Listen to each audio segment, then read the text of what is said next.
Hey there, Attack Wing players. This is going to be the final match for the North Carolina Regionals featuring myself, Delta Angelfire, and my opponent, Robert.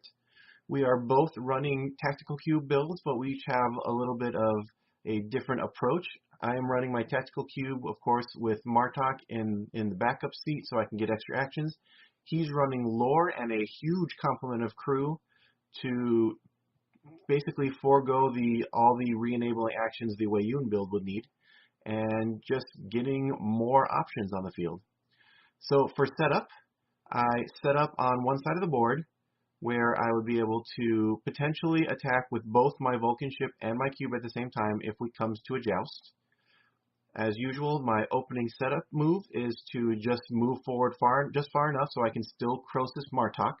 That allowed me to disable the Cloaked Mines and steal Varel. And then when Martok moved forward, he could re-enable his own Cloaked Mines, and he could give an action to the cube to re-enable Leonalis, who I used in place of disabling Weyoun so that I could keep Crosis around. Crosis would end up being the key factor in this game. I have a little luck here. You'll notice that my build is only at 116 points, but even my main build is below the maximum just so I can try to guarantee initiative against any other kind of mirror matches. The important thing is to get my Crosis off first and steal whatever I need that is going to be the biggest threat. Here I can move my cube forward safely because there's no way his cube can get in range to Crosis me this turn, and we end up getting a little bit close enough to take some shots. His cube is actually in range and not blocked by the planet.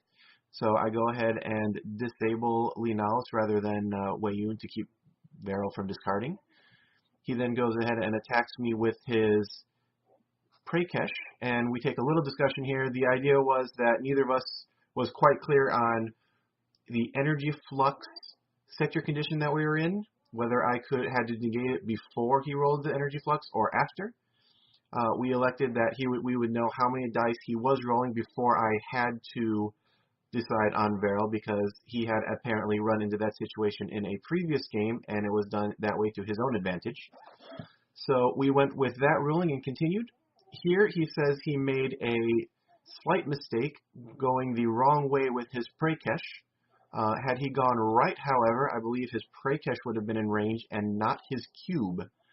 So it might have ended up a little better for him, but keeping his Prakesh between both of our cubes would have been a fairly ideal situation for him. It would have helped him block my cube from getting close enough to steal his stuff, and if he bumped into it intentionally, it would be a good way for him to get in range of me. As it was, he was forced to discard Uhura a little earlier than he wanted to. Not a huge deal, I think, because it was ruled before the match that Erin Hansen, who doesn't allow you to change your maneuver that turn, would essentially prevent Uhura from getting her action or her ability off in a turn. But it was still definitely a little earlier than he probably wanted to blow Uhura, and I think that would be a key maneuver that he's not going to be able to do later in the game. Here I go ahead and proceed to try and catch up with his Prakesh. I do end up just barely in range, and keeping Martok far off to the back, I can take a free shot. It doesn't end up too well. His Prakesh still lives. Even after 2 shots I've already put into it this game. So that was unfortunate. I was hoping to kill it off so I could take my time to regenerate whatever I needed and then face his cube unhindered. With this, I can move Martok back in range. I bump the planet just so I can be in a spot that I want to be. His cube trundles forward just slightly. I don't believe he would be in range for a 4 straight if I were to Crosis him this turn. What happens is I decide, since we're not in range 3 and I can't use Erin Hansen to confirm it, I'm going to just play it safe. So I really need to wait for Martok to be in a good position for me to get off all the actions I need. So figuring out the math between our 2 builds, I have Crosis, Erin Hansen, Varel, and Leonalis. He has Crosis, Varel, Goval, Leonalis, and Koss. So the sequence that's going to have to happen at some point is I'm going to need to get in range first, or else the whole plan falls apart to begin with. I need to Crosis his Koss, which he will of course protect with his Linalis instead of disabling him, so that would force me to steal Koss instead of stealing one of his more valuable crew. At the same time, though, I cannot expect him to lose his action. While it would be a nice bonus, I fully expect that he will Crosis me in return, in which case he will protect his Crosis by discarding Goval. He will disable Koss, which I would then have to protect with Weyoun himself, since Linalis would be disabled already. And he would steal Koss back. The end result being that after Martok would move, I would have a enabled Weyoun. He would have an enabled Koss, but he would have no Goval and a disabled Linalis. After that, you can see here that I'm finally getting into position. Martok is about where I think I want him to be, but this will turn out to be a bad move on my part. I am protecting the Vulcan ship because I don't think his damage capability is going to be the most useful at this situation. I want to position him so I can turn him in the correct direction. Here I finally enact the plan, and it goes exactly according to plan up until the point Martok moves, and we discover that he is just out of range to give me an action. Because of that, I am now susceptible to at least one round of fire from the cube, and I'm going to end up being a target of Tasha Yar on the Prakesh after I take her out, because I do need to take at least the blind out to get a win here since I am below the maximum fleet points. He tries to attack with the cube, and I cannot negate it, or else I would lose Varel permanently. He does 6 damage, taking out my shields. I go ahead and take out the Prakesh while I have the chance. It completely destroys it, and Tasha Yar gets her final shot. Scary part, he gets 2 hits and a crit, and the crit could have been terrible for me. It ends up only being a messed up, weapons malfunction, which would discard a secondary weapon. So after that, if it had been something like, disable my captain or give me a power token, it could have been pretty bad. But as it was, then I just had to finish out the round and make sure I could keep myself alive, at least this extra round. He does have, even if I steal his Varel, he will have basically just enough shields and hull to take me out if I can't keep negating his attacks, because he is running a Borg Ablative hull armor in addition to all his negation. Thankfully, Martok is definitely in range this time to give me my second action, so I do have an enabled Weyoun, and I have a use for Crosis, which allows me to disable his Koss one last time and steal his Crosis, thereby finally protecting my build for the final time.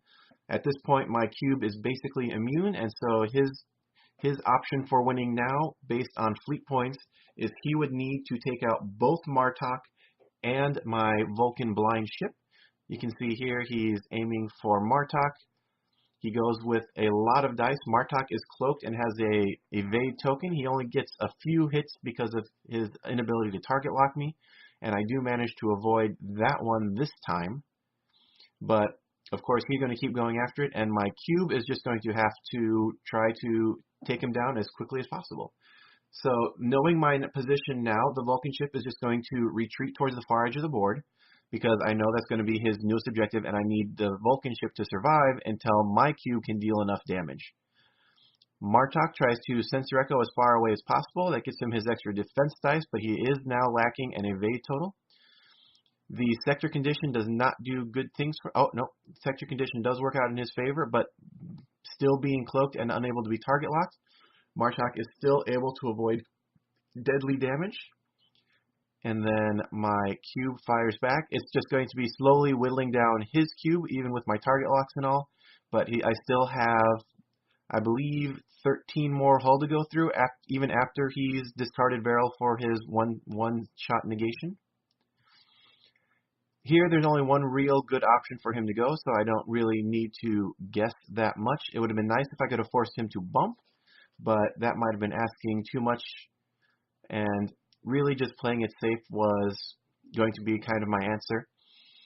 He goes ahead and tries to take out Martok one more time, but the sector condition is not kind to him. Martok survives once more. I believe he's down to 1 hull at this point. I finally start taking his shields down on his cube, but he still has 13 hull and 2 shields remaining.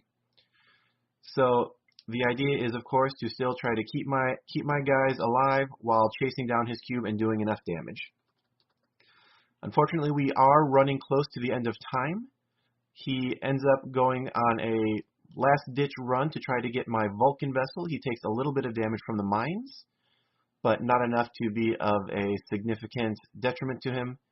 He does a lot of damage to the Vulcan ship, but it still ends up only getting the 4 shields thanks to the Vulcan's evade dice and the free evade he can get for the power token.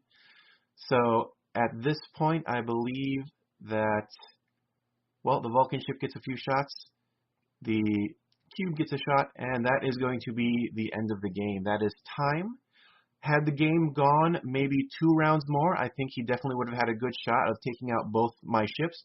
Had it gone 3 rounds or more, however, my cube would definitely be in the better position because it would not be able to be destroyed.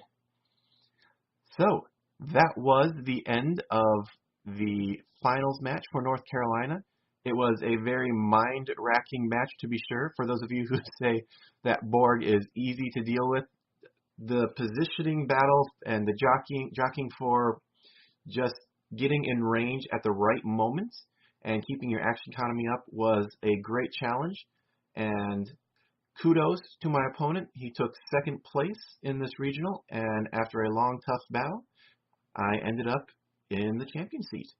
So, I'm now a 2-time regional champion, and I will be seeing my opponent in this match in Nationals at Origins hopefully next year. I hope this replay has proved some benefit to you guys who want to see what some of the strategies were, how I protected Martok and my blind, or what the opponent was trying to do by bumping into his own ships to retain actions and trying to just keep things in the way. I believe that this was a very high-level match, and I'm very pleased and impressed with it. And I think that it was a good time for everyone all around. Thank you guys for watching, and I will see you next time. Hey guys, thanks for joining us on this production of State of the Federation.